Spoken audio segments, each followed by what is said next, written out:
Chicos, buenas tardes. El día de hoy vamos a hablar sobre la tabla periódica que corresponde al segundo portafolio de actividades. Entonces recuerden que la tabla periódica es una forma en la cual se pueden organizar los elementos químicos que se han encontrado durante años, teniendo en cuenta algunas propiedades físicas y químicas, es decir, cómo se ven ellos en apariencia y cómo se comportan con el medio ambiente. Entonces, en el siglo XIX se conocían más o menos 63 elementos, pero surgía una preocupación entre los químicos, y era que no podían hallar ninguna relación de uno a otro elemento. Entonces decidieron buscar estrategias que permitieran organizar la tabla periódica lógicamente y de acuerdo a unos parámetros. El primero que da esos parámetros es Dobereiner, e ingresa una ley a la cual él denominó ley de tríadas. El que decía que habían elementos que se comportaban o se parecían mucho entre ellos y que se organizaban de a tres, eran como familias, y tríadas quiere decir que eran tres elementos los que organizaban. Él pudo organizar en la tabla periódica las siguientes tríadas: el calcio, vamos a verlo acá, el calcio, el estroncio y el bario. Entonces él decía que si yo buscaba el peso atómico del calcio, el estroncio y el bario, que ustedes lo van a encontrar acá, lo pueden buscar en su ejemplo, les va a aparecer en el ejemplo de la tabla periódica, buscan donde dice peso atómico y la flechita les va a indicar cuál es el peso atómico de todos los elementos. En este caso, el calcio, por el peso atómico, viene en color rojo, y según la tabla me dice que el calcio tiene un peso atómico de 40. Que el bario tiene un peso atómico de 137. Dobereiner, para organizar sus tríadas, lo que hacía era sumar el peso atómico del primer elemento y del último elemento de la tríada y dividirlo en dos. Cuando él dividía en dos, el valor que le daba, que en este caso sería 88, debía ser el valor del peso atómico del elemento del medio. En este caso nos dio 88.5, y ustedes van y verifican el peso del estroncio en la tabla periódica y es de 87.6, es muy similar, en la tabla aparece 87,6. Entonces él dedujo a partir de estas triadas que se podían organizar porque al sumar el primer peso atómico y el peso atómico del último elemento y lo dividía en dos, le sacaba su promedio, me iba a dar el peso atómico del central. Lo mismo también, o logró hacer la triada con el cloro al lado derecho, el cloro, el bromo y el yodo. El que dedujo, cuando él organizó la tabla, observó que el peso atómico del cloro era de 35 y su elemento tercero, que sería el yodo, su peso atómico era de 126.9, es decir, 127. Cuando él sumó los dos elementos y los dividió por 2, le dio el valor de 81. Quería decir que ese debía ser el peso molecular o el peso atómico del bromo. En la tabla periódica, si yo observo, el peso atómico es de 79,9, casi 80. Quiere decir que es muy similar a lo que dedujo en ese momento Dobereiner. Él también alcanzó a reconocer otra tríada que fue la de los metales: el litio, el sodio y el potasio. Pero esas ustedes la pueden desarrollar en sus casitas.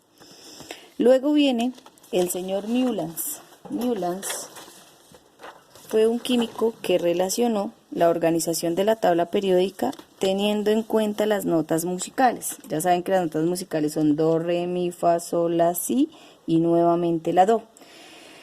Él también se fijó en el peso atómico de los elementos, pero tuvo una excepción. Hasta ese momento no se conocían los gases nobles ni el hidrógeno, entonces él no los tuvo en cuenta, no tuvo en cuenta ni estos gases nobles ni tampoco el hidrógeno.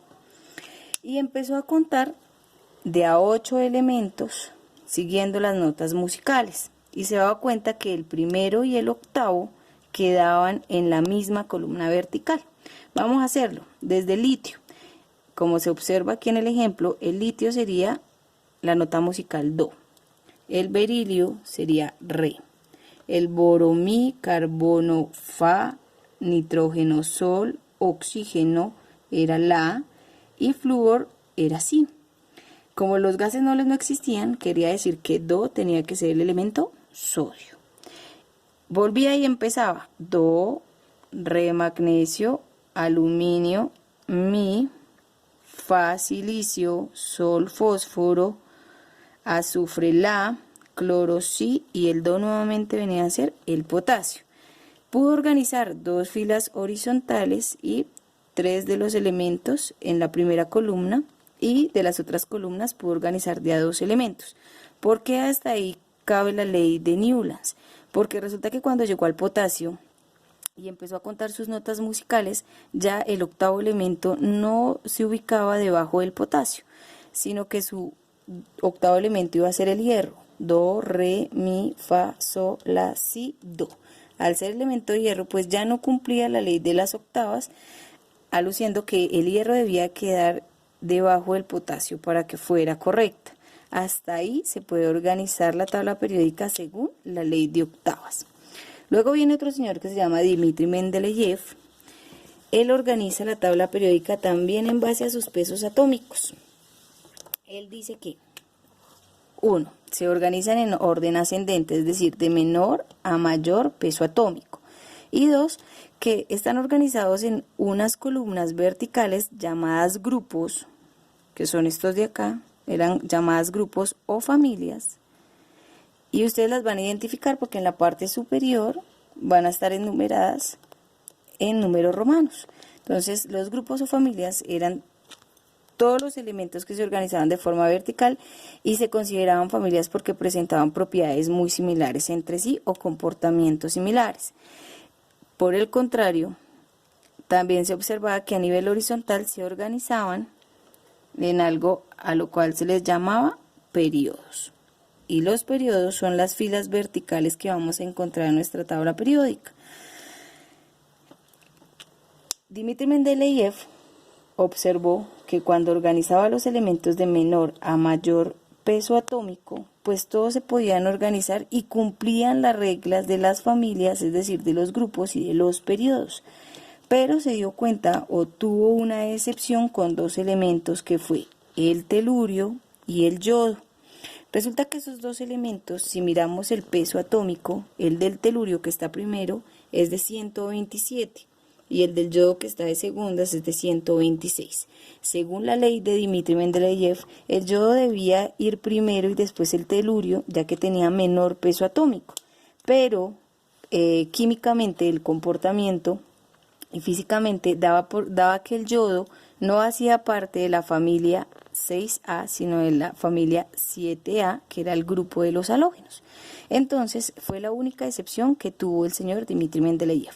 Al él dejar organizada casi un 80-90% su tabla periódica, pues es considerado como el padre de la tabla periódica.